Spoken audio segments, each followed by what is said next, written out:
In the tapestry of life, where every thread holds a story, America in Black and White emerges as a haven for the voices echoing through the heart of our communities. In this podcast, we wade through the rivers of our collective experiences, celebrating the vibrant hues of change brought forth by the whispers of hope and the roars of action. It's more than just a conversation.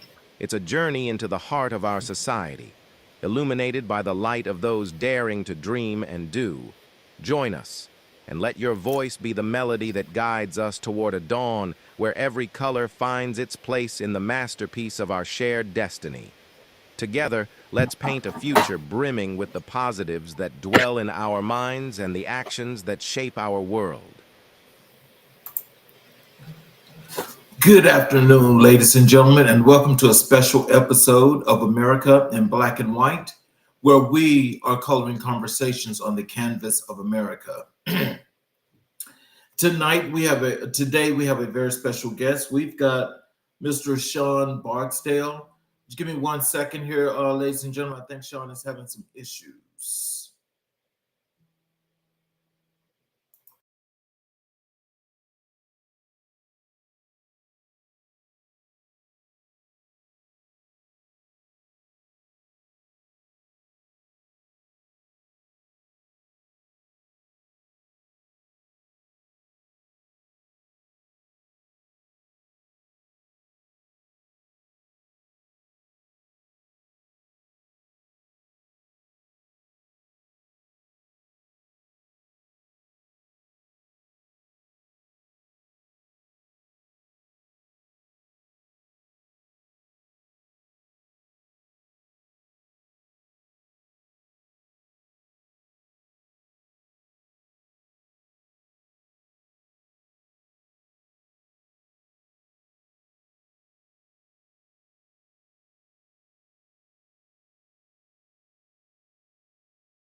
Good afternoon, ladies and gentlemen. Our special guest today is Mr. Shawn A. Barksdale.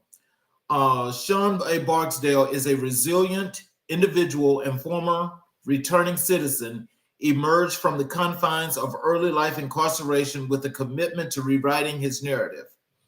Despite losing civil rights before exercising them, Shawn's life second half became a testament to transformation. Determined to break the cycle, Shawn pursued education fervently, earning a diploma, taking college courses, and mastering trades. His consistency and personal growth extended to social help classes, defying the status quo and vowing never to return to confinement. Post-release, Shawn continued his education, delving into business intricals. His printing business, Press for Time Tees, prints for a vast majority of justice reform organizations. While becoming a certified peer recovery specialist, VATEC, ACES instructor certified, and VATEC mental health first aid instructor certified, Sean's dedication culminated in ecosystems that serves the community, where his true passion lies in empowerment. His podcast, 10 Minutes of Truth, not only educates but empowers communities by delving information often overlooked by society. Restore Civil Rights opened a dialogue with returning citizens, law schools such as Georgetown, Harvard, and a dedicated audience. He now works for Vatech as a special hire for the Cope Project. His journey epitomizes empowerment, and through his endeavors, Shawn inspires not only the returning citizens, but society to reclaim their narratives and embrace the strength within. Ladies and gentlemen, Mr. Shawn A. Barksdale. Welcome to the show, sir. Hey, thank you.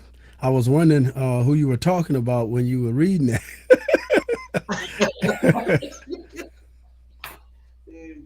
Hey, well, hey, welcome to the show. And can you tell us, is there Thank you. anything Thank you. you'd like to add to your bio before we get into the show? No, when I was hearing it, most people, because I put the VA, it's a tech actually, right? Hmm. College, right? Or university, right? So, no, that's pretty much because that we've been able to, but that's just like you said, as far as a bio, just of what our particular brand and who we are. Okay. So as we get into the show, let's start with the origins and your life journey. Tell us, what's the earliest memory that shaped your sense of purpose? I was raised. My father became incarcerated when I was very young, and we were living in Philadelphia. He was in the service, the military. So me and my mother moved back to Virginia, and I was curated by my great grandparents and my grandparents. So my great grandmother used to always say, "You're gonna be a preacher. You're gonna be a preacher, right?" I'm like, "Yeah, all right, whatever." I'm, that's what great grandmother's supposed to say. You're gonna be a preacher, right? But it was the way that because years old, and I'm around people that are in their late 70s, early 80s, and back then it was farming, before the industrial boom and things of that nature. So that really shaped the way I understood how the world was working around me. Mhm. Oh wow. So what impact was it that your grandmother or your grandparents had on you, especially for their early influence, where you and your mother moved back? How did that impact your life? As you went forward from that point. Well, I saw the affluence and influence that my great grandfather had on the community. He was big on civil rights movement, and I come from a very rural town, Halifax County, Virginia. Saw Boston, Virginia, and I saw he was also a 32-degree Mason, and my grandmother was an Eastern Star. So he not really knowing what that meant back Oh, then, but I saw the power that they had, and I saw how they maneuvered in the community, right, and how outspoken they were without saying anything. So for me, I looked at that, and that was very impactful on, you know, how I grew up in my earlier years of wanting to be a good speaker, wanted to be well read because of how my grandfather was in the community. So that impact right there is what really shaped me. oh wow. So growing up, who were the voices that guided you primarily? My great grandmother, I would say, early on, my great grandmother, she was very monotone, very soft spoken, but very strong. Like during the holidays, she would always feed everybody before she would sit down, if she ever sat down. And I mean, we had, back in the, early 80s, things of that nature. So it was how she groomed me, right? Because my grandfather, my great grandfather, he was the strength, right? And being a carpenter and things of that nature. So my grandmother, she really showed me kindness, like how to be kind and how to love, right? And I really paid attention to how she would Mr. King, my I live now in the house that I grew up in, my grandparents' home. Oh, When they passed away, that's where I live. So I'm able to, raise my children there. And, it's still the marks from me, when you're growing up. So all of that is still there. So it's still that very rich history. So oh, for her, she would pack picnic baskets, and we would just go like in a corner of the yard, and we would have picnics, and she would like teach me how to read, and teach me about Maya Angelou, and and things. So she really shaped my educational aspect of what that looked like. So I would say my great grandmother was that component. so, what was your first encounter with injustice, and how did it change you? My first Once my grandparents, a little backstory, once my great grandfather passed away, that was the man that was the anchor for me. And when he went in the ground, a piece of me went in the ground with him. And because my mother, who is a beautiful soul, beautiful woman, um, she was trying to just figure out how to provide for me. So she's working in the late 80s when I actually with her, my mother that is, and I went out into the community, the crack cocaine boom. And that's when I just really started. I didn't know how to express myself. So I'm acting out in school, my grades are changing. And my first run in with the law was a fight at school. It was pretty fight. Um, and when they put us in handcuffs, right? My mother had to, to come down to the station. So, it it it was twofold. It really empowered me because now people, you getting that name in school. Well, you the you're a tough guy, right? Or you're that guy. But also it was that it was stripping me those values that I was reared and raised with. Okay. So you tell us this: how did your personal experiences with the justice system inform your mission?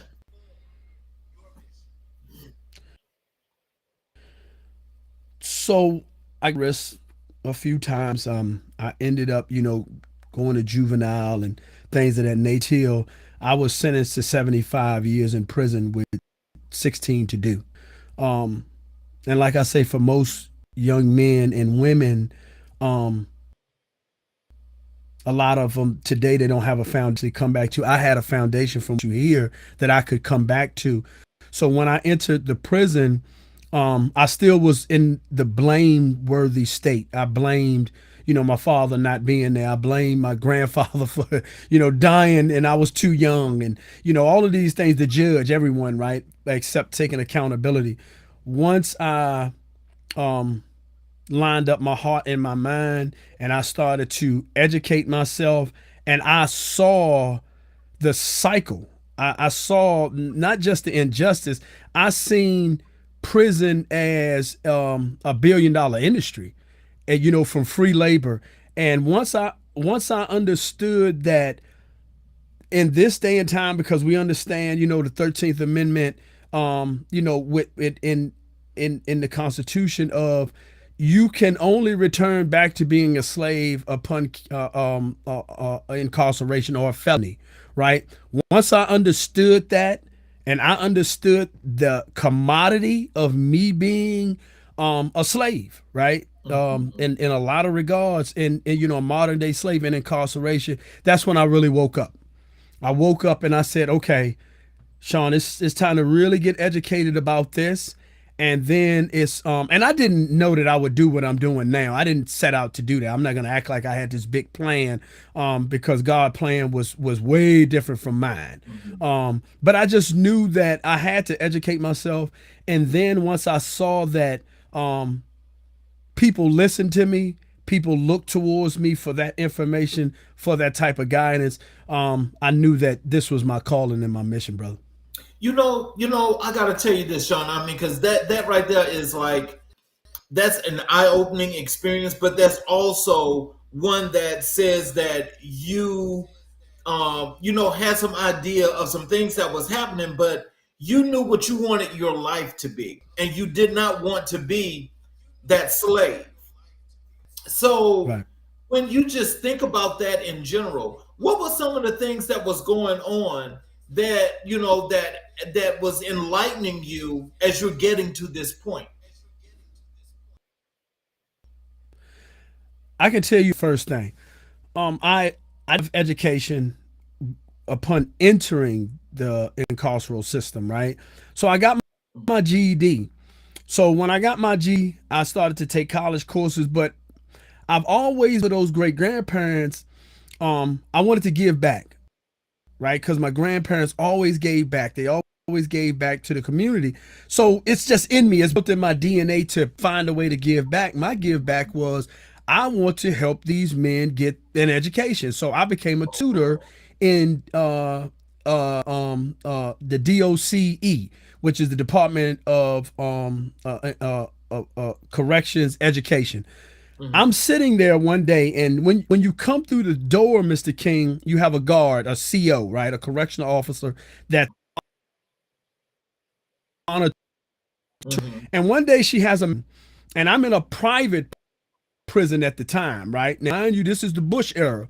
And if people understand and go back through history, um, with these two presidents, he signed the Private Prison Act, right? So it was a lot of private prisons that were built, right?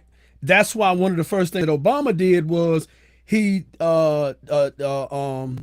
dissipated that when he came in, that these private prisons would stop being funded and built, right? So Right. I didn't understand that then, right? I didn't. I'm just going along. I'm cattle, I'm this number, right? And, Right. and whatnot. But I see her. She has this magazine, and the reason I talked about these two presidents is she has a magazine, and it's got New York Stock Exchange, and the actual institution I was on was GEO, right? Yeah. Which was a privately funded prison. So I'm looking. I'm like, "What you got?" So she was like, I'm looking at the stock, right? Didn't know a lot about stock, just a little bit. So I actually peeped at the magazine, and I saw that GEO was being publicly traded, Oh, wow. right? And that was like my mind just boom. I said, I'm a commodity. I'm an actual like them, they're making money off of me for real. Yes. Saying, and so that was the first really, hold on, man, this is bigger than what you think it is. So that was my first insight and my first track into getting educated about what this was and is, right? Wow. So, what does redemption mean to you today?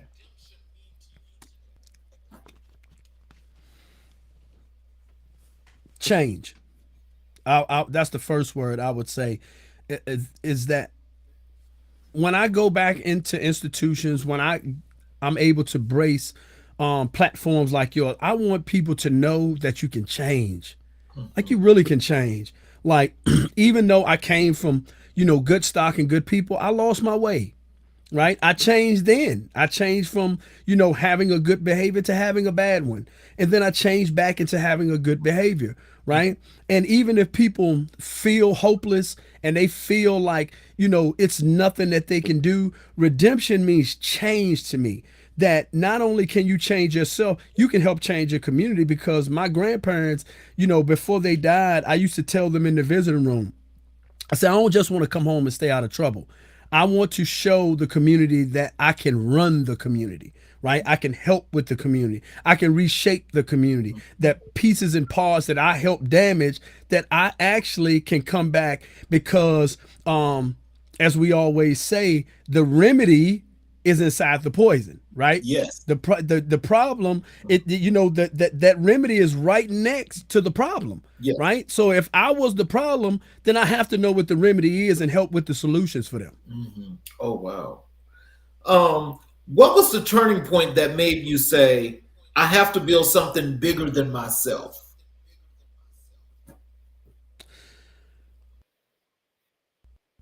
One of Now I'll say this is when I knew I had something different. I had already started my business, Press for Time Tees, my printing business, which I received is the last place I was at in prison, right? That certification. I came home and started, and online, a young lady that knew me previously in my one of my other lives right before incarceration, she saw how I was moving on social media. She said, Shawn, you're really doing some great work out here, right? Would you mind coming and speaking to an alternative school that I work at? I said, sure, right? My business partner that I have now for my podcast, 10 Minutes of Truth, before we started the podcast, I asked him, I said, would you, come with me down here, to film it? He said, yeah, sure. Went down, and Mr. King, when those young men and women came in, um, I left it all, as they say, in the ring. A young man came up to me afterwards, right? And he that before, right? And I told him, I said, listen, I always give my number, when I go into the schools and with the kids and things of that nature. I gave him my number. I said, his name is JoJo.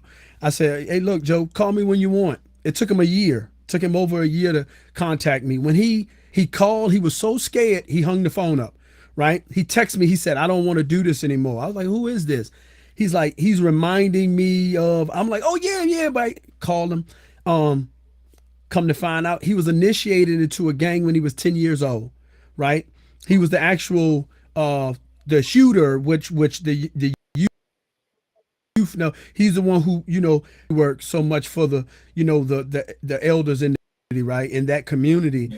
And I started to work with this young man in and out. We got him out of the gang. We got him. I started working with his counselors day in, day out for over 3 years, and graduated him. We got him graduated. We got him employment, right?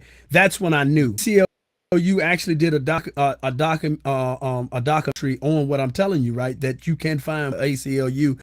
But that's when I knew I had something bigger than, and that we actually had the resources in the effect to impact the youth in the community. Right. Oh man, I got to tell you something. That is more than just impactful. But I mean, like, I know you said that the young lady is the one that started this out when she asked you to come speak. So do you like do this constantly, where you go to schools and do speaking engagements, or do you just go to other places and do speaking engagements? And how is that working? Yes, I'll start with saying yes. We've done programs within the community, meaning with group homes and at-risk youth. We ran a program called Planning with a Purpose, where we've taken youth all the way from sitting down with branch managers and banks and teaching them credit, how it works, starting bank accounts, things of that nature, to jobs, filling out job applications, mock interviews. We taking them to higher educational center. We set them down with car places, right, where you can purchase cars and things of that nature.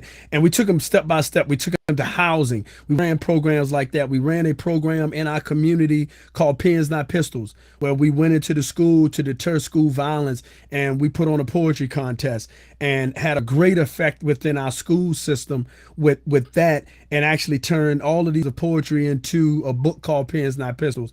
I have traveled across, the nation, speaking at law schools, like you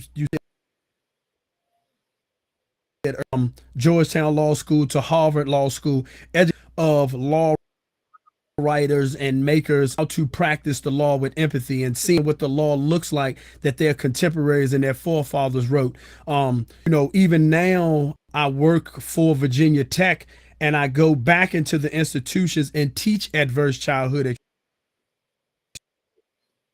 experiences. I teach Bodman transiting classes to help parents communicate with the children, and the children communicate with their parents more effectively. I go back and I go into the school system, elementary schools, and talk and teach the educators as well on, how to bridge the gap between our youth and what they may need. So I'm very busy. I have 2 engagements this week coming up, so I'm pretty busy. Oh wow. Um, how did your upbringing prepare you for leadership? My Once again, my great grandfather, like my I saw great grandfather lead in a way I had never seen a black man lead. Like, he could rally the community. If it was just as it, which back then was not an easy task, because in rural black communities, there's still dirt roads in the 80s in the country in Virginia. And I seen how he would rally and petition and for roads to be paved, and for different legislation in county, and in the political parties and things of that nature. So that positioned me to understand that I could be a leader, first of all. Right. And then, like I said, my grandmother, really, really speaking into me, hey, you're going to be a preacher. You're going to be a leader. You're this bright young individual. And I believed it. Right. Even when that light really came back on, I was like, I got a real plan and purpose, and I've had a foundation, and I got some shoulders that I can stand on to do what I need to do. Mhm. What role did faith or spirituality play in your transformation? It played everything for me, Mr. King, because um I had lost my way. I had really, really lost my way. And for faith to come in my life the way that it did, and play the part that it did, that's what allows me right now to go into certain situations, and not be scared of being the first to do it, right? And having faith system to say, okay, I don't know out when or walking off my job and in the height of COVID, and having belief and faith and skill set to say, you know what, I got belief that my Lord is going to see me through, and I got a skill set. You know what I'm saying? And we're gonna be okay. Intricate part in me every day, and in not only how I move, but how I know the pieces get me a lot of times. Mm. So, what's one lesson you learned the hard way but wouldn't trade?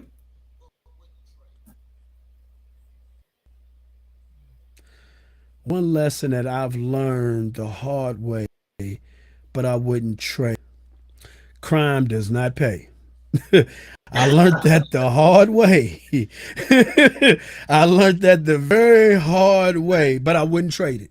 I would not trade it. I would not trade it for nothing, because um, when we look at, even though Joseph was not a criminal in the Bible, thrown in that well by his brothers and sold off to Egypt's king to be able and go into that jail to be able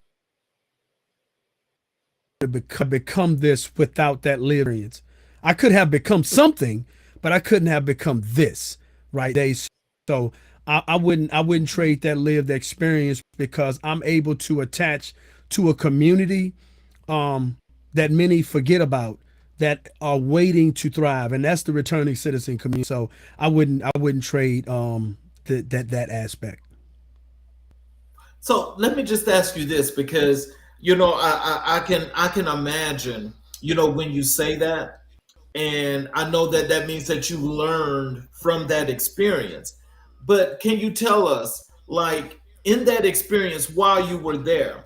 I mean, were there other things transpiring within that experience that also lit that fire under you that would tell you that you've got to do something a whole lot better?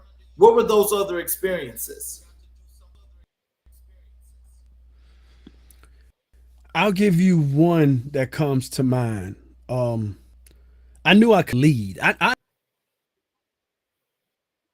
knew I was Hmm. out, and I've never been a person that sat in the background. I was a person to sit and wait for you to tell me, okay, what we're gonna do. I was always the person to say, oh look, this is what we're gonna do, right? I was always that person. Right. So when I was in that situation, and I saw a lot of men that like myself that because I had to understand how to be a good follower to be a good leader. And I even now I will allow you to lead me, but I gotta know that you can lead aright, right? So to be There and you you got to go. be able to be that to be a good leader, right? Because you got to be able to Right. switch off real fast sometime and let you, right? You just got to know that they leading you in the right place. So one particular incident happened. I was in a dorm. So I was out of the sales, right? I had transitioned. My level had dropped to where I'm doing really good, and they put us in a dorm where it's just beds on top of beds, but the light on. It was no AC in this institution. Right. Very hot, very hot. And we would say, "Hey, can you just dim the lights down?" No, we can't dim the lights down, right? And so what I did was I orchestrated in. I filled out all the complaints because you couldn't write up one sheet and everybody could sign it, because then they would say you're organizing a riot, and you get it's some other things that'll happen with that situation. So Right. me understanding the law, I wrote every over 100 and something informal complaints. All I said was sign it and drop it in the box. I'll take care of the rest, because they're gonna know that I organized it, right? So they did that. They dropped it in the box, and when the major called me in, he said, "Still, I noticed you. I noticed this got your name wrote all over it." And I just simply I lobbied for myself, and I lobbied for us, right? To say, listen, it's no incidents going on in here. It's not like there's a lot of criminal activity going on where I'm at, right? We're governing ourselves. We're just asking for some empathy and some mercy to dim the lights down, and you can do it between this and this hour. And they did that. That is one of the it's many stories like that, but that was one of the things that I knew I could organize, right? Effectively. All that, and that's what I do now, because that's when you look at Selma Yo. King, right? That movie very is a great movie. Just watched that movie last year, right? Time. And the Hmm. thing about that really stood out was how Dr. King situation, and how he would say, first we assess, and then we demonstrate how they demonstrated. When you get, I went to the Legacy Museum in Alabama. Yes, I'm from. I was born and raised in Alabama. Okay, so you know about the Legacy Museum, a massive cause, beautiful. Anyone who is listening, it is a requirement, right? As an educator, as this is white, black, any color, but black people, please go to the Legacy Museum and learn the richness of our history. With that said, I looked at how they organized because they got the whole wall of the bus boycott, right? Yep. And so when you a year, that boycott went on for one whole year, and it crippled the economy. That's why it worked. Organized, right? A lot of times, if we don't emotional intelligence, Mr. King, then we don't organize properly first. We don't assess properly first. That's the thing in prison that I understood that shaped me, was that I could organize. How do you define legacy in your own words?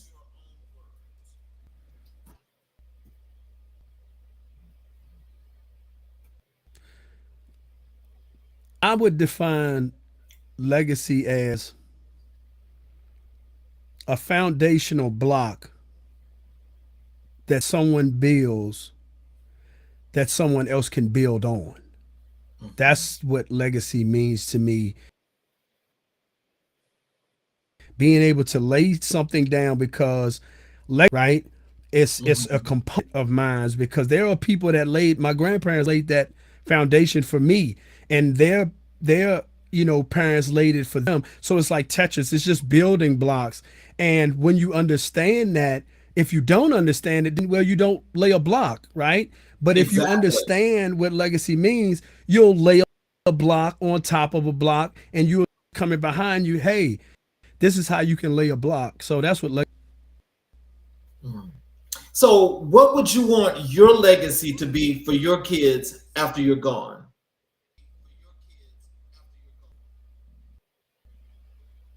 help people, whatever that looks like. I tell people, you don't have to do it on my level, or I mean, my children. I have a daughter that just graduated from VCU as a dental hygienist, and I have two small children, and they're 7 and 8, two girls and a boy.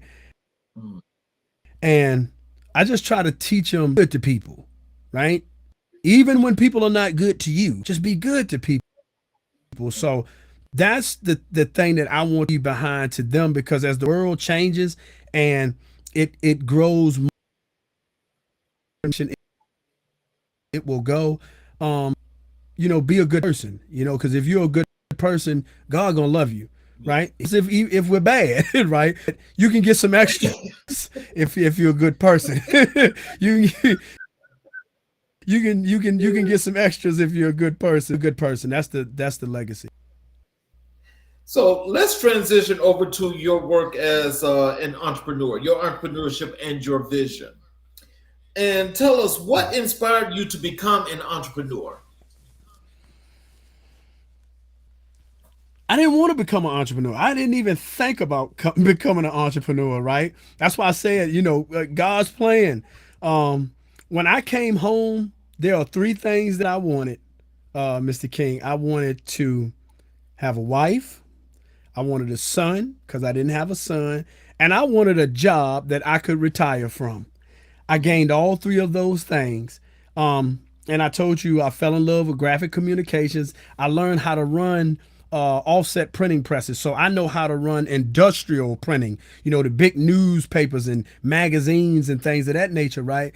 So I'm working for a company about 2 years, and we're doing spring cleaning. My supervisor came in and said, hey, everything we're not using, Shawn, we're going to get rid of, right? I said, okay. Piece of machinery is sitting in the corner, Mr. King. Had never messed with it. It had never messed with me. I said, well, what do you want to do with that? He said, well, we're going to get rid of it. I said, what is it? He said, it's a t-shirt making machine. It's a t-shirt making machine. He said, yeah, it puts images on t-shirts.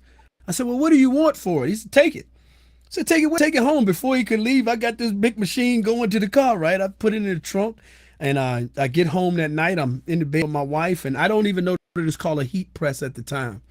I Google heat. I didn't, right? I just Googled a t-shirt making machine. All these machines came up on YouTube.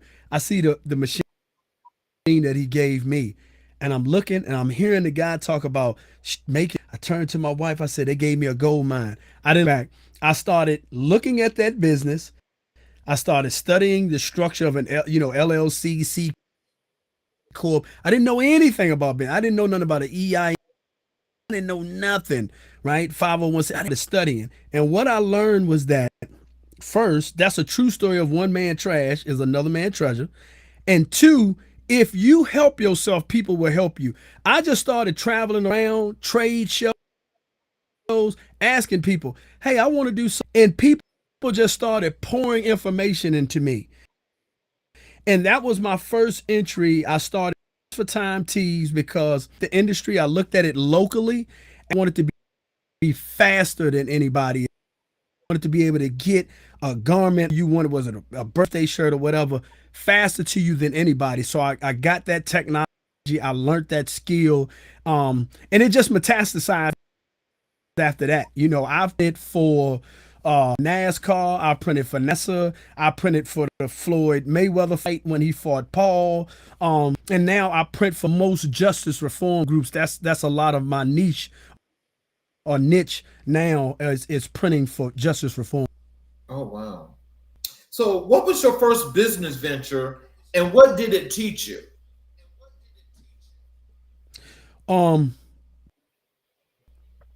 Well, that was it. Time was definitely it.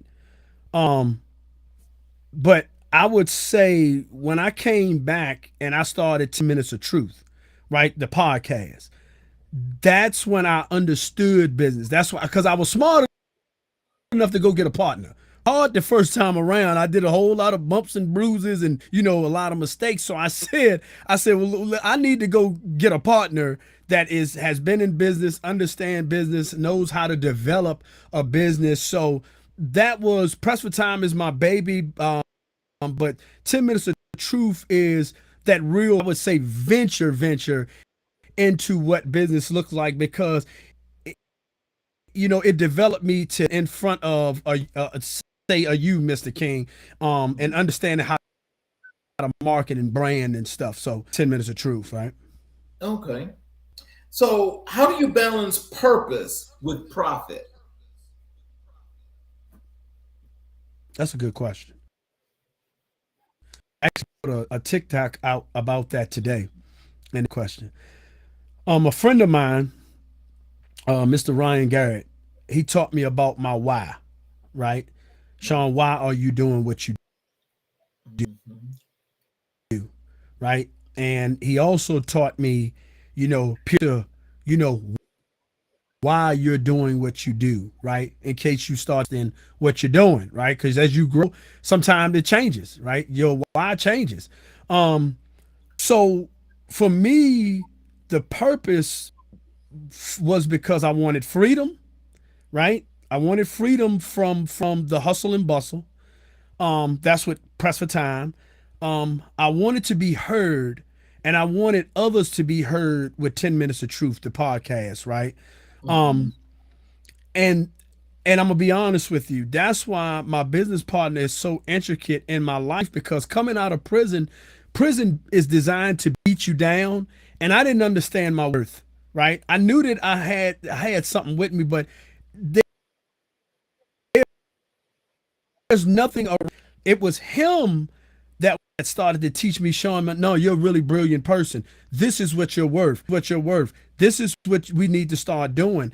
So I had the purpose there, right? And then we started to go into how to balance the profit, how to look at those margins and metrics and saying, okay, what you're worth for this speaking engagement, because you have this type of knowledge that others don't have. They don't have that type of lived experience, right? When you go into those universities, I tell people, and I don't say it bragging and boasting, I said there are PhDs that are never going to get invited to speak at Harvard, right?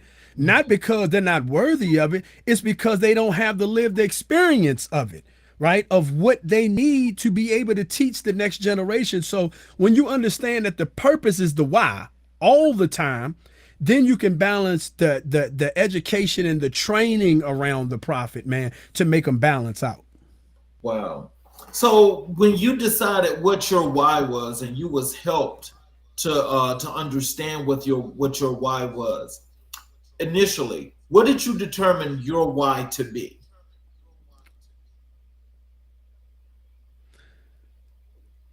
My why is that I want to shine the light on a community that is in the dark, and that is the returning citizen.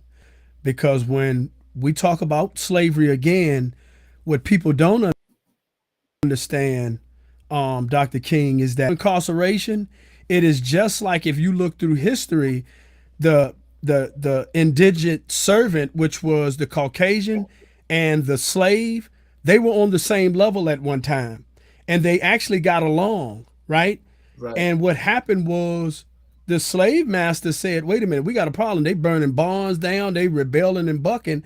So what they did was they gave the indigent servant, the Caucasian, just a little bit more power, the power to own slaves, right? The power to, not that much, but just enough to make him think that he was Right. better, right? That is what's happening in incarceration. When you get to incarceration, it don't care what color you are, sir. Don't care if you're Mexican. Don't care if you're black. It don't care if you're white, because you're all on the same playing field, because everybody's indigent there. Right. But the thing about it is, it's some brilliant men and women there that just need a shot. So I try to show the excellence of what we can become, the excellence of what we can do, and shine that light on that population. That's my why. That's why I do what I do. Is your new mantra the returning citizen? That's it. I will not lie. Listen, I cannot lie, because it's 10 minutes of truth. So I'm always going to tell the truth. When it used to be convict, right? I'm talking about Right. Virginia system. I can't speak for anybody. It used to be a convict. That's a negative connotation, right? Right. Then it went to inmate, Mhm. right? But that still was negative, inmate. And then, they went the returning citizen, because we would return back to being citizens, right? I say, I've gotten all of my rights back. I've gotten my civil rights back. I've gotten my right to carry firearms back. I'm able to, sit in these locally, and government, and teach and lobby, and things of that nature. So the returning citizen is the language that has been coined by Virginia, and hopefully, all over the nation. Wow, because you know something, I love that mantra, and as I think about it, I mean that speaks volumes, because it says a lot of things, and so it just depends upon the Yep. person, I guess, is how you want to see it. Yep. But the returning citizen is very, very strong and very powerful. It is. It is, because it gives um it gives empathy. When you hear returning citizen, you don't think convict, somebody of reform, somebody that can change, somebody who has changed, somebody who can be effective in the community, effective in their families, effective in their children's lives. So that's what the returning citizen is. So, what's the biggest myth about entrepreneurship you'd like to debunk? That you're going to get rich overnight. You, oh boy. People, huh? To tell them, let me talk to them a little bit. So, Mr. King, you know yourself. Now, I put this out yesterday. Rick Ross say you got to put 10 years on a brand to even start to think about seeing any type of, real money, right? That is It'll be 10 years that I've been home, January 26th of next year, God willing. Um, and I've been in business 8 years, and I've bled for it. Um, not thinking that I would be a millionaire or any of those things, right? Because the purpose was first. But a lot of people see the end product.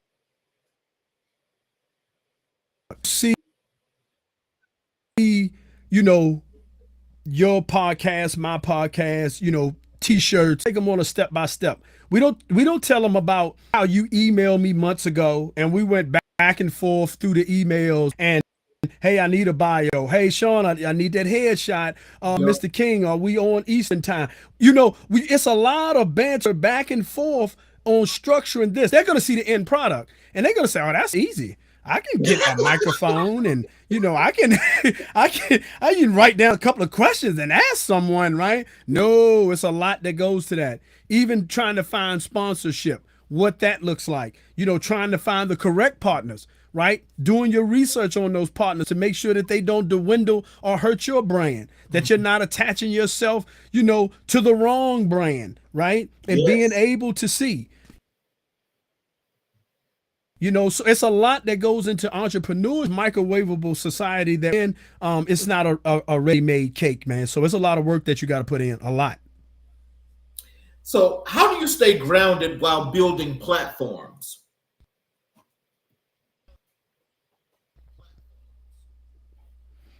The why, going back to why I'm doing I have to remember why do you want to do this? Because my partner, he always says, right, Shawn keeps me in fur coat and flip-flops because I wake up with 1,000 ideas a morning, right? And he has to dial me back and say, okay, well, we're not going to do that, all right? So why you want to do a thing, that keeps me grounded, right? And also remembering, how is it going to affect the people? How is it going to affect the community, right? Because I want maximum effect for the people, maximum effect. So if I look at it and I say, well, I don't think this is going to be as effective as I thought it was going to be for the people, I'll say, now let's table that. It might not be the right time. It might not be the right administration, or it might not be, the right era for that thing, right? But it is the right time. So he's keep me grounded. What's one failure that became a blueprint for success?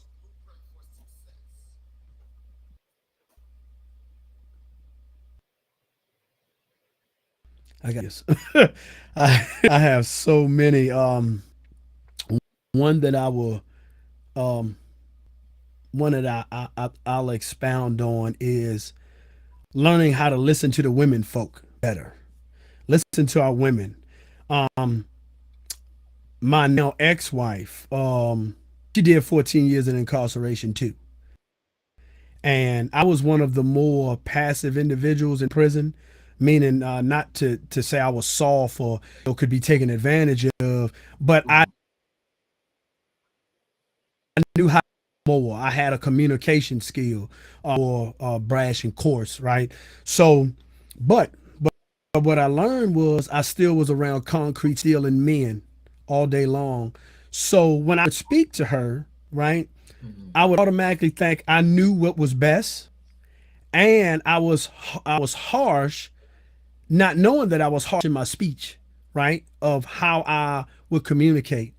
And that was a hard lesson for me to learn, right, that I know everything and that I wasn't the best communicator to everybody like I thought I was. I could communicate very well and still can communicate to men very well. That's why went home, because I was praying for a son. He gave me a daughter before my son, because for me to learn how to communicate with that young lady, because he was like, you're gonna know how to communicate with your son. I'll communicate with women better. So that was that lesson I had to learn. How do you build trust in business and community? It's one word: consistency.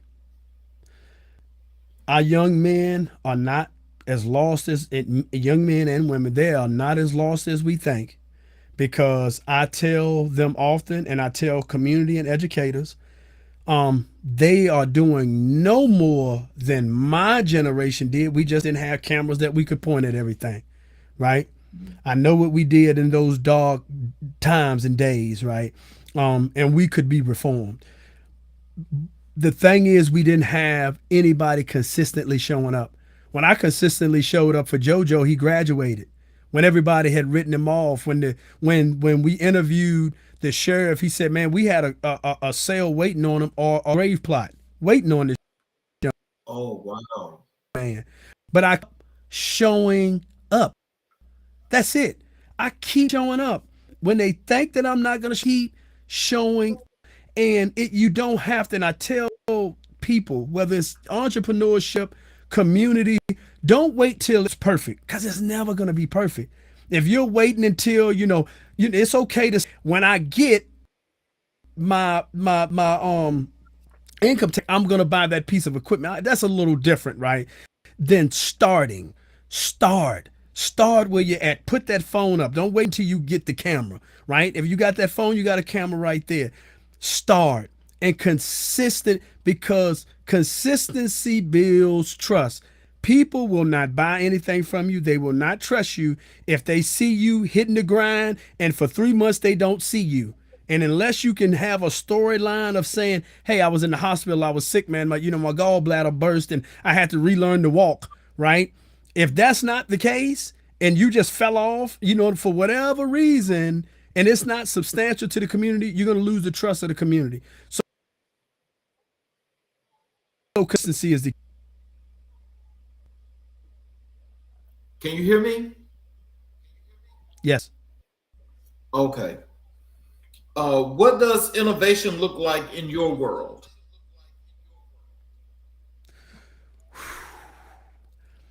You see I was licking my chops. Let me get some water. I was licking my chops when you said innovation, brother. Hold on. Innovation looks like AI.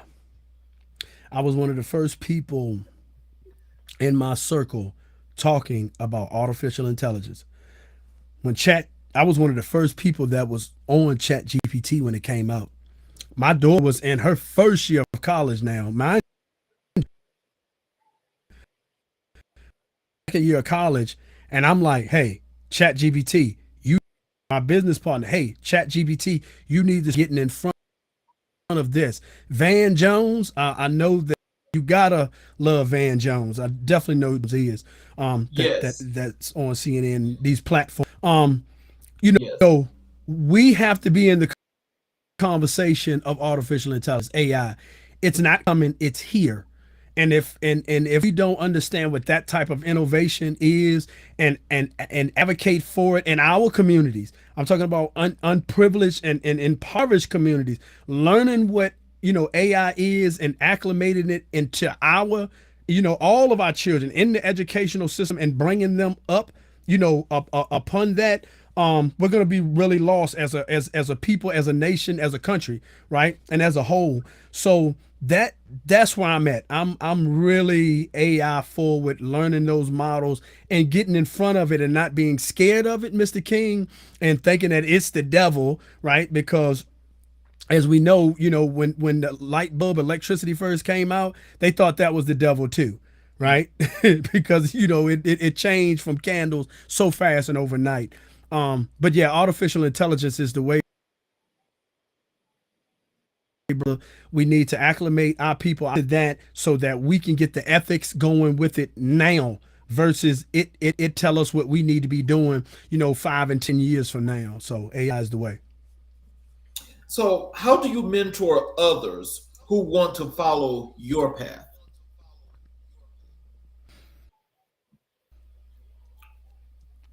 But to be original. People don't want to be original now. They just want to steal. They just want to take. They just want to, cherry pick, as we used to say. They just want to sit around and, "What he doing? Let me see what he doing, and let me see if I can take something from." And that's cool, right? A little credit will be okay, here and there, to say, "Hey, I did get it from him." You know what I'm saying? But even if you don't, that's fine too. But that's I would say that's the main thing for me, is to look at that, man. I'll just say, yeah, to really look at how people, are looking at us, and what they strive to try to mimic, from us. But just continue. I tell the youth, continue to be original and get what you need from me. What you don't need from me, put it to the side. That's fine. You know what I'm saying? But be original in what you're doing, because the more that you're you to act like me, right? If you remember who you are. I tell people I really didn't start getting to know myself until I was 32 years old. When I was like what I was gonna put up with, what I was not gonna put up with, what I definitely am not gonna put up with no more, right? And how I wanted to grow, and that came from me really sitting in my, sugar honey iced tea, so to speak, and really dealing, dealing with myself and really learning myself. And I became original, man, and I really reinvented Shawn A. Barksdale, man, into the person and the brand that I am today. And it's original. I mean, it's that's why we call it 10 minutes of truth, man. I ain't faking nothing. I'm not trying to act like I'm somebody that I'm not, So I just want, people that come under our banner to know, man, that you can be your original self and win. And win. What's your advice for entrepreneurs who feel stuck?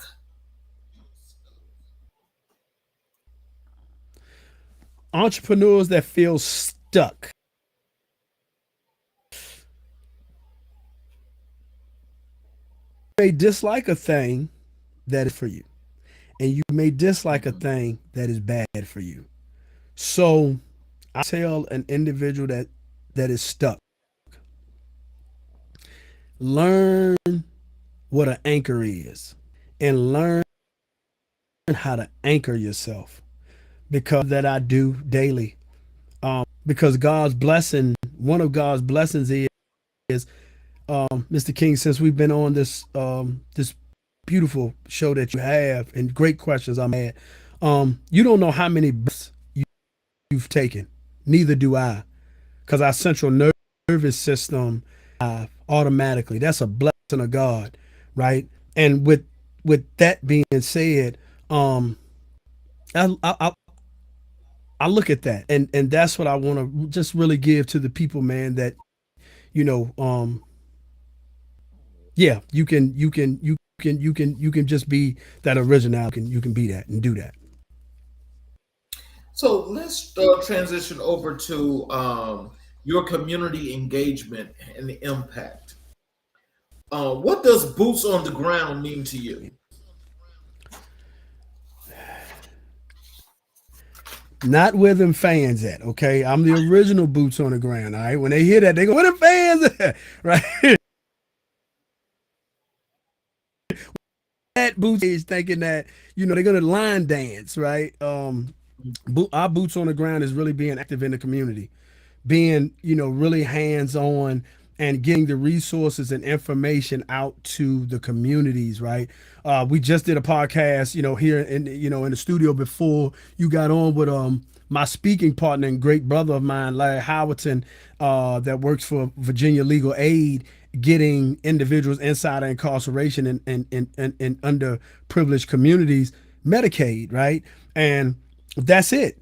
That's what boots on the ground is, man, is meeting the people exactly where they at and giving them exactly what they need.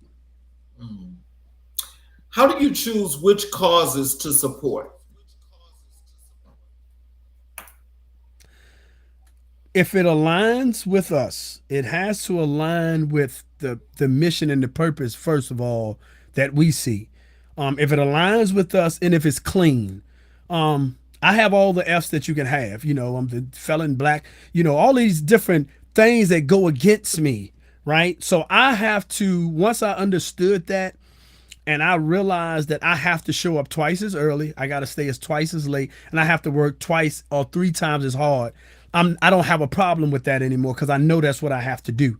When I know that's what I have to do, I move like that. You know what I'm saying? And I have that purpose behind anything that I put the greatness to. So when I look at an organization, when I look at a company, if I look at a partner that want to collaborate with us, whether that's going into me, emceeing an event. I'm emceeing a great event coming up the end of this month, dealing with recovery, and me being a peer recovery specialist. They have to align with our mission. Our mission has to align with their mission, right? They have to have a clean purpose, and they have to, their track record has to be, immaculate in wanting to really help the community. Because if we find out that you fudging, or that, you a quick money grab, not with it. Mhm. What's the one community initiative you're most proud of? You besides my own, or one that see. No, ones that you have done or you are part of. Community initiative. Whew. Oh man, we've done some things in the community. Pins not pistol is that is definitely my baby. That one. And also, when the kids get ready to school, being able to help and give those resources out. I go to a lot of chamber of commerce. I'll get boots on the ground, and being able to bring those resources back and tell them on the 10 Minutes of Truth podcast, saying, hey, this resource, like for instance, Dominion Power here in Virginia, they have a program called the PIP program, where depending on what your monthly income is, you only have to pay 10% of your for your electric bill, right? And a lot of people don't know information to bring resources back to the community and really help people. That's really big for us too, man. But I would say, pens not pistols, man. That poetry program and what we have been able to do in schools is probably How do you measure impact beyond numbers?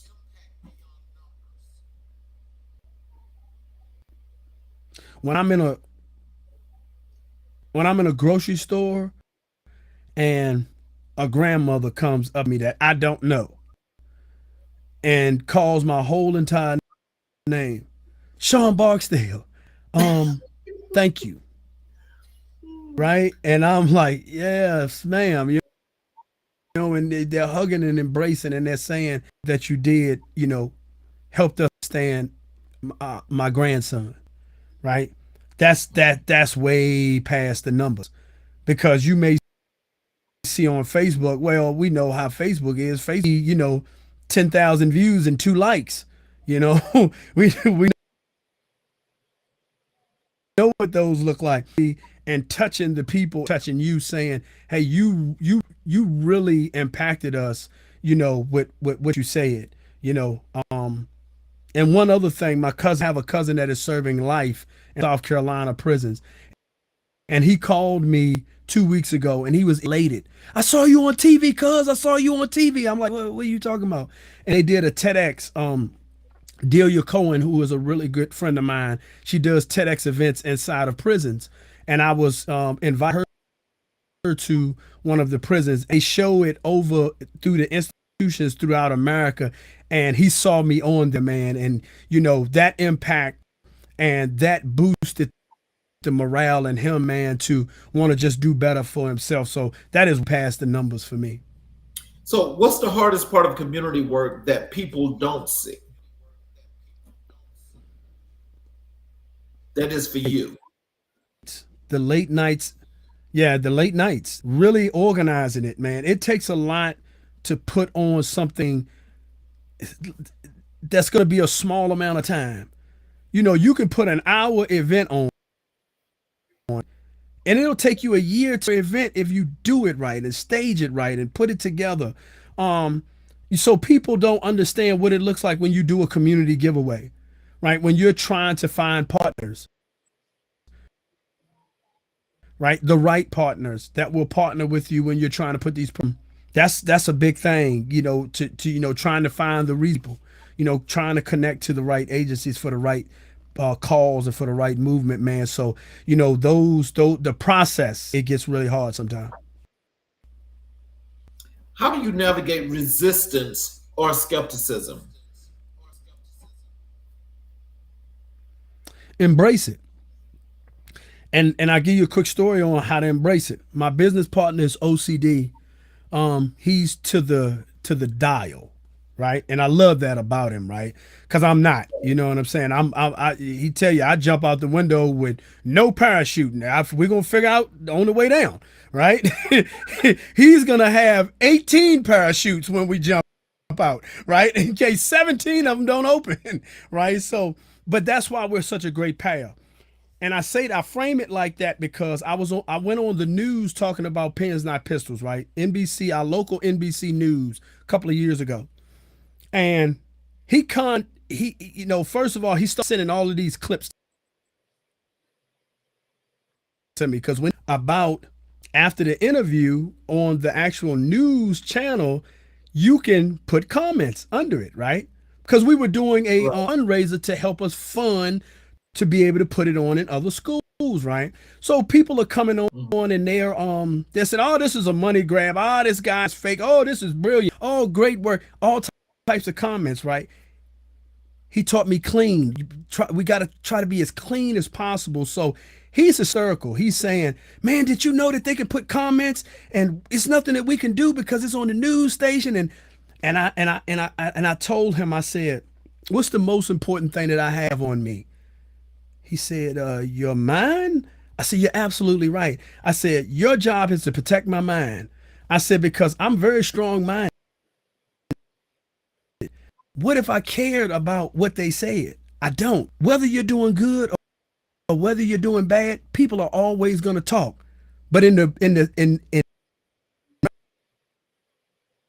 ending, just don't talking. Because if you talk bad enough, somebody gonna say, 'Well, who is the joker that you talking about, man? Let me go see.' And they gonna see a whole bunch of good stuff. You know what I'm saying?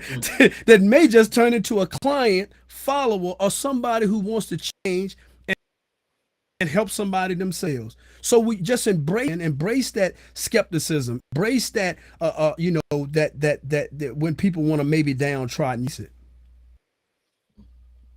What's your approach to empowering returning citizens? Education, education. But the education that I teach with adverse childhood experiences, it goes back to the drawing board. Before we can understand how you got to incarceration, before we can understand substance misuse, mental health, diabetes, and all of these things, we have to understand what happened to you to put you on this path. So with Virginia Tech and the ACEs program and mental health first aid, we teach neuroscience and epigenetics. We teach how trauma affects the brain in adolescence and childhood, and how that develops us into the people that we are. Once you can understand how your brain works, then we teach resilience. We teach you how to live with the trauma, that how to live with it, and how to grow, how to be productive citizens when you come home. How do you use storytelling to build bridges? Everything. Every question pretty much asked me, I told you a story to it, right? Storytelling is everything, brother. Be able to um education with storytelling, that's the component for me. With my lived experience, the stories attached to that information and knowledge is the bridge, right? It gets it to the individual. Last summer I did a 16-week introductory to printing program to a group home, at-risk youth, and I put the medicine inside the candy. Of course, they love fashion, they love to dress, they love to design skills, right? We taught emotional intelligence, we taught math, we taught hygiene, we taught entrepreneurship, we taught all of this stuff, this fashion, right? So we're inside the candy, man. And when you're able to use that storytelling in that way, man, you reach people that you never thought you could. What's one moment that affirmed your work in the community?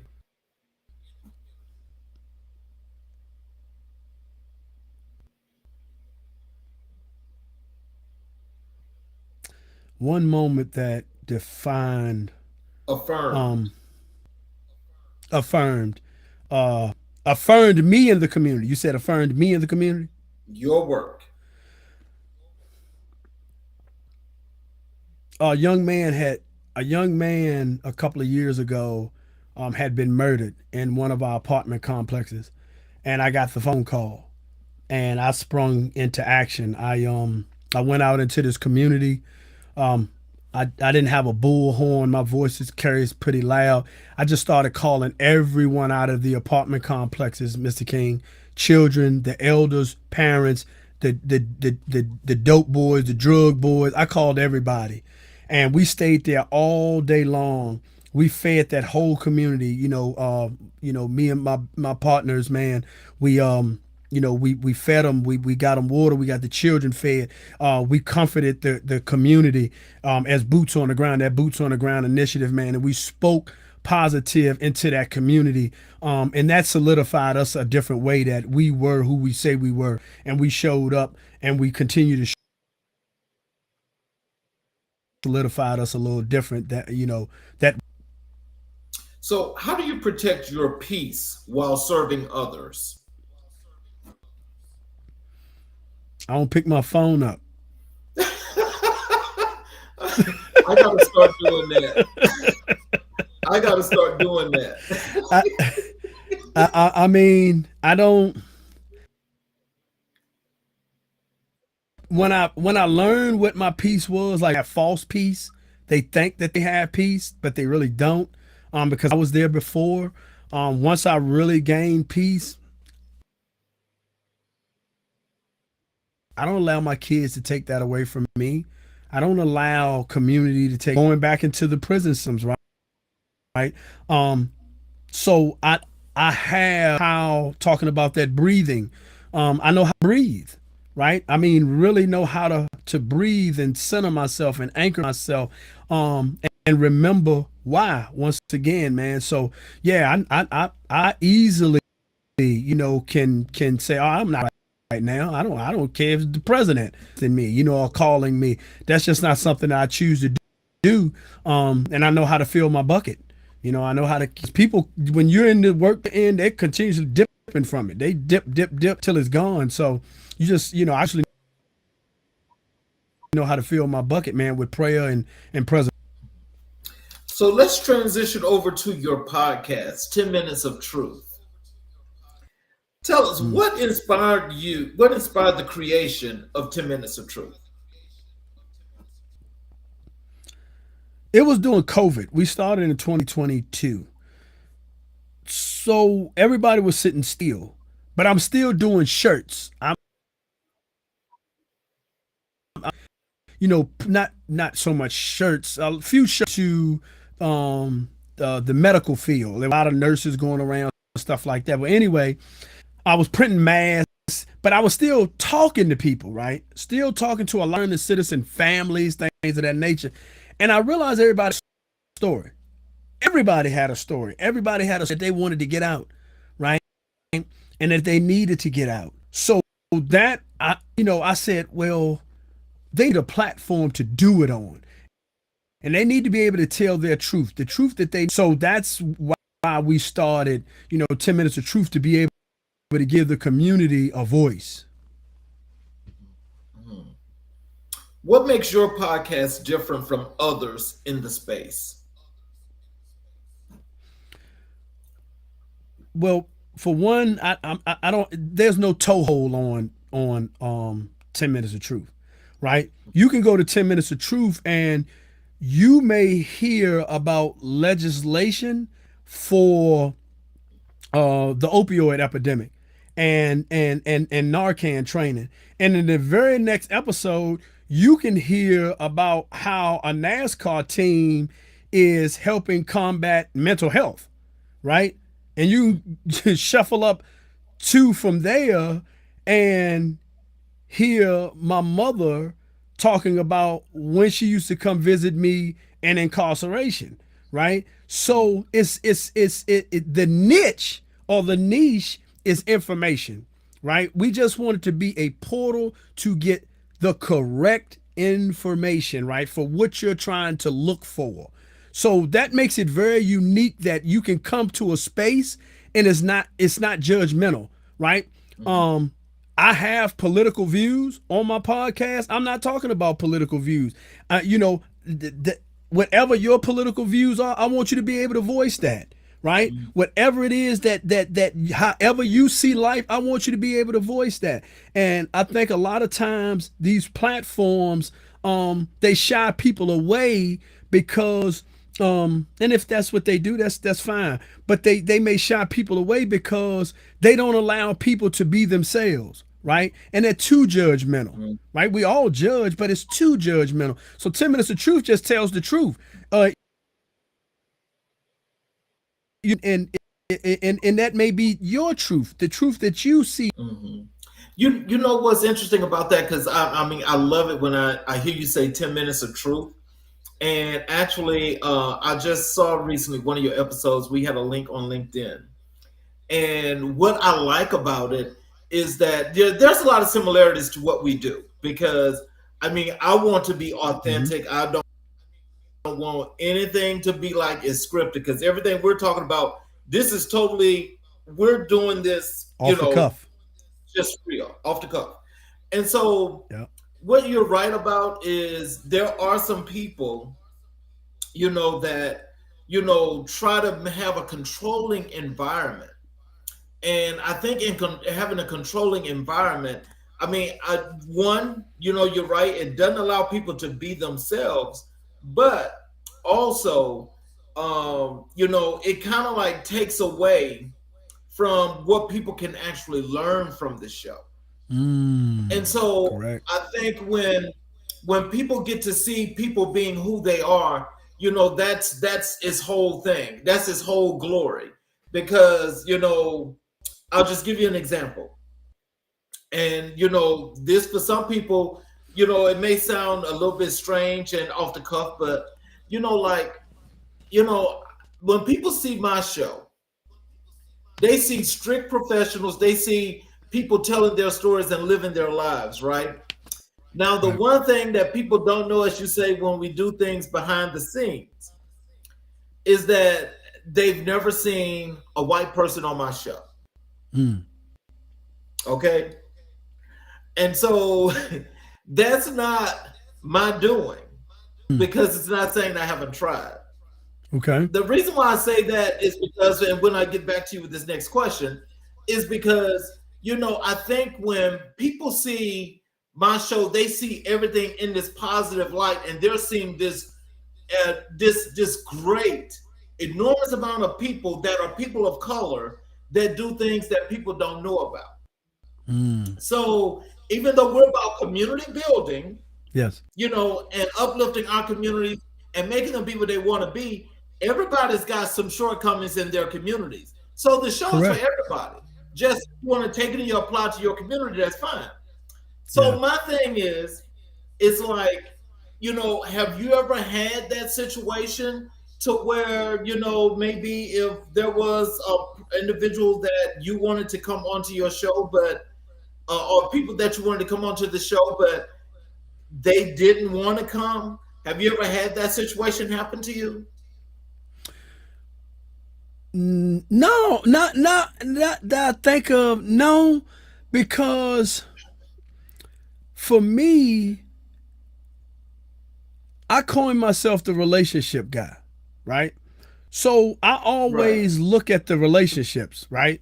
And going back to see if it's a fit, right? If first of all, if it doesn't seem like it's going to benefit the community, right, in the light that that it should be, then we're not even going to be looking in that direction. It's just might not be what we want to promote. People may say, well, what we're into, we're on more of a little negative side. Shawn podcast might not be for us, right? We may be a gossip podcast, which is fine for them, right? So when you look at stuff like that, you say, well, it's not a mesh. We're not gonna mesh, right? But I would say, as far as that, not just your podcast, people have to first pay attention, right? and see what is being represented. Because sometimes you just may see the title and be like, oh, that's not for me, and miss out on some Right. really good information, right? First and foremost. Right. Or sometimes it could just be you, the person, because people know who I used to be, and they just cannot, for the life of them, no matter what I show them, think that I could change. They're not going to listen to me anyway. It's a population of people that it doesn't matter what I do. They're going to say, yeah, he's bogus, right? He was bogus then, he bogus now, right? And I have to allow them to be those people. But if there's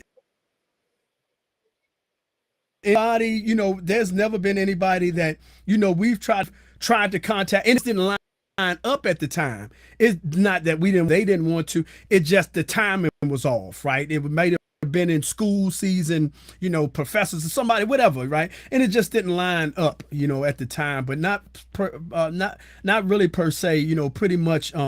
We boasted some pretty good relationships. Mm. So, how do you choose your guests and your topics? Like I said, we look at how it aligns for, because we don't like a lot of shelf life, right? Meaning that I don't hot topics. I don't want to talk about what just happened today, right? And it got a shelf life for 2 weeks in a society we're in. I want to talk about something that truth, like a record label. I look at it like Motown. When you have a 20 that finds Motown, Smokey Rock, that's good music. I don't care what era it is. They're gonna say, "Wow, that's what I want." When they find, I don't care if you find it today or 10 years from now. I want the information to be prevalent enough, to be like, "Wow, I went down through this guy's catalog." You know what I'm saying? So I look at people, their purpose is gonna transcend with it. Okay, can what you're talking about outlive you? Can your brand outlive what you're doing right now? Right? That's why we connect to, the 1111, you know what I'm saying, veteran project, because that's gonna outlive Colin Garrett and Ryan Garrett. Right? We connect to things like that, man, because right, it's there, right? We own the IP to it, so therefore, it's gonna be in the community way after we decide and transcend back to our Lord, man. It's gonna be the man that's just in, and they're gonna their vision is gonna strides and strides. What's one episode that changed you personally? I just talked about it. It was 11/11 when we first started out. My business partner, I told you, OCD, he said, look, he didn't know about podcast. I knew looking at EYL, right? I connected to them, to those, earn your leisure early, right? In their career. And I saw what they did, right? They've been able to do something phenomenal in the space. And so I knew that I could do something, but I didn't know the technical side, right? When I connected to my partner, he said, look, man, we got to learn it. We're only going to do audio for a whole year, Mr. King. We're not going to get on no visuals. Within the third episode, so many people responded. He was like, we got to get in front of the camera, right? So we like, well, who are we going to get, right? Lisa Kipps Brown, who does the marketing for 1111 Veteran Project, and Ryan Garrett, business consultant, financial advisor here in South Boston. He had the relationship with my business partner, and I didn't know what they did. I didn't know anything about NASCAR like that, not to that extent. And the marvelous work they had been doing, I had to really research. When I told him, I turned into Dan Rather and Walter Cronkite in one stroke, having to research these guys, and I really did, and that changed it for me because I fell in love with journalism. Right? I'm not a formal journalist, but I fell in love with the research. And when I got in front of them and I knew so much, I knew down to what her cat's name was. And they were just like, wow. And from there, I ended up in her book. She wrote her second book. I ended up as one of the people in her book. And I've done great business with them, man. We've done great business with them for years now, man. So that really changed the course of 10 Minutes of Truth. What do you hope listeners walk away with after each episode? Resources. That's the main thing for us, is that you're more educated about where to get the resource, because it's easy to just jump up and talk about a lot of stuff, but it's not that easy to do a lot of stuff. Right. So when you can talk about a lot of stuff and then do all at the same time. So we want to talk about, because you got to think 10 Minutes of Truth is that. We have longer episodes, but it's minutes of information that we're putting, because we know people can't digest long periods of time. So we're looking at 10-minute segments of just resource. Because in that 10 minutes, we want them to come out like, man, I got to go listen to this at least 20 times, because they set up in 10 minutes all of these resources. And now all you got to do is follow up and put Pat and Turner together and go get it. Mm-hmm. So when I also reached out to you, I told you we do Black History 365. And I asked you, right, who was the most influential person in your life and your career in Black history? And you said that was Harriet Tubman. Can you tell us, why is Harriet Tubman the most influential figure in your life? For a number of reasons. But it's kind of trifold for me. One, she was free. She could have just worried about herself. She didn't worry about herself. She worried about others. She put her life on the line to free and help others. That's the first thing for me. So when I go back into the institutes for those returning citizens, I coin it as, we are the new Underground Railroad. I'm good. I could have just stayed out here. I ain't got to go back in there. I don't have to try to help and free nobody. I'm free, right? That component stands out to me. I got to go back. I got to help free them, right? So that's why she's the most influential person in my life, man, because, you know, the courage to go back, because I put my mental health on the line every time I go back. Every time. Every time, just like her. You know what I'm saying? So not just like her, but in the same vein, you know what I'm saying? Of saying, you know, I wanna save my people, man. I want to help my people. It's the work. It's the work that you do. It's the work. It's the work. What parallels do you see between her journey and your own? Freeing the slaves. Freeing the slaves. She was freeing slaves. I'm freeing slaves. You know, that's the parallel, man. And I mean, it's a real thing. It's a real thing. That, I mean, incarceration is bondage, brother. I mean, it's bondage. I mean, it's physical bondage and mental bondage. You know, it's the system here in Virginia, man. It's the country, all over the country. I forget the individual that said you can tell the going into their prison systems and looking at the inmates inside, right? But that's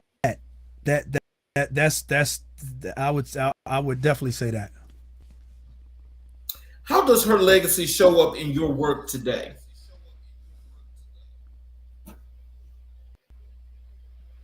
The empathy had for others. And we can't forget that she worked with some really good white people to help. She couldn't do that by herself without white people, right? Mm-hmm. So she had the right on her side, right? That help with that mission. I do the same thing, man. I have some great community, right? Mm-hmm. To help me in that community. You know, mm-hmm. Looking at a Virginia Tech and Virginia Tech getting behind the mission and saying, Shawn, we want to empower you to the citizen population is really important, man. And so that's definitely that for me. What does it mean to carry forward her spirits of liberation?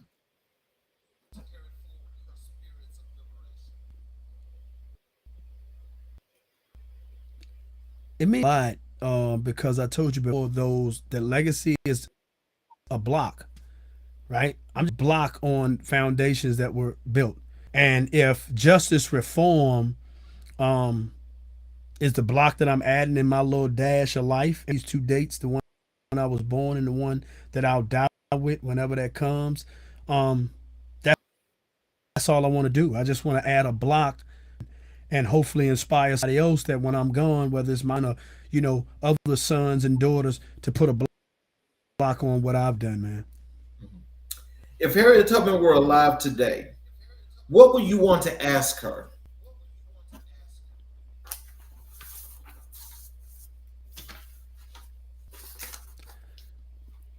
How to organize better. Organizing is important to me because when you look at the greats, whether it's civil rights or you had to organize to put the right people in the right places in the right positions at the and that's one of the hardest things that for yourself, man. Grouping people together to see the mission that you have and to make the vision that you have theirs. I can't replace my business partner because he took my vision and made it his, man. You don't get that in life.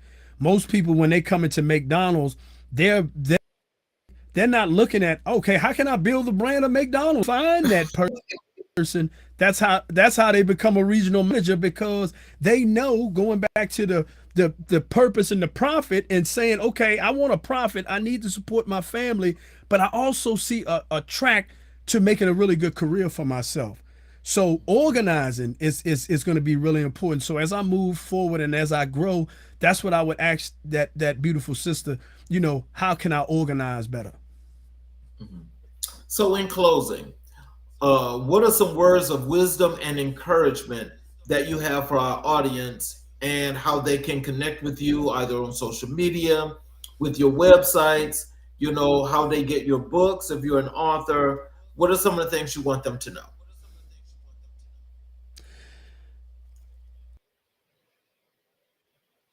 I leave you as far as, is it's an old African proverb. Most of you may have heard it if you have not.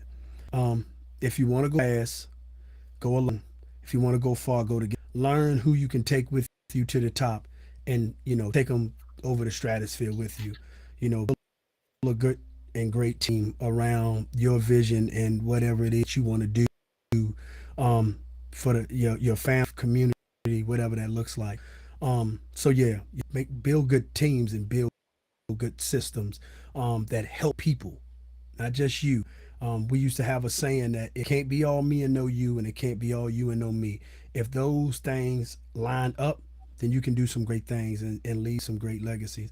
People can get in touch with me if you want good printing done for your organizations or your family affairs and whatnot. That is Press for Time Tees. That's PRESS, the number 4 time, TIMETEES .com or at gmail.com. 10 Minutes of Truth is spelled out. Minutes of Truth with Shawn A. Barksdale, and you find that on all podcast platforms. If you want me to MC, to speak at a function, you can reach out to me on my website, ShawnABarksdale.com. Or you can contact me at 434-446-6633, and we'll be glad to try to help your community be the best that it can be. Well, I want to thank you for spending this time with us, because it's truly been more than just enlightening. This has really been great.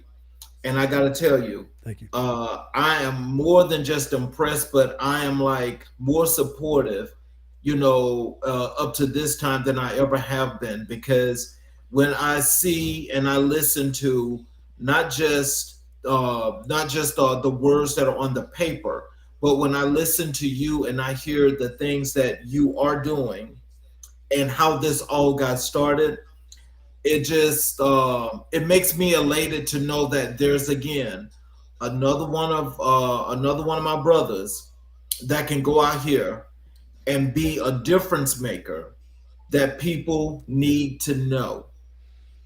You know, as you say, we go back some months ago before we got this scheduled, but I gotta say, Shawn, it's well worth the wait. Even though I know I Yes. changed it to move up to this date, and there's a reason for that. And you Yeah. just made it all that while, and I just really appreciate you for that. Thank you. A lot of people don't know we connected off of LinkedIn. We found each other on LinkedIn. LinkedIn is a great platform to be able to build that camaraderie. I think now we have a great foundation, man, that we can continue. I'm not a one-off guy, man. I'll definitely stay in touch with you. I'm definitely a fan of the show now. Thank you for your platform and what you do for our community and getting our voices out. So thank you. Yeah, and that's why I was just going to ask you. We would definitely love to have you back. um, Let me know, brother. Let me know. I would definitely like to chime in.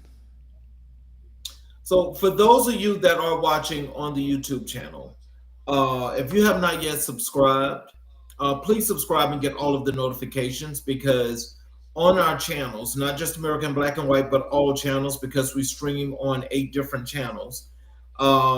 You know, once you actually go to the channel and you are subscribed, you get more than just a show because there are posts that are also done that are very, very informative, but also things that are concerning not just to the community, but also give you some provocative thoughts as to what your next actions should be.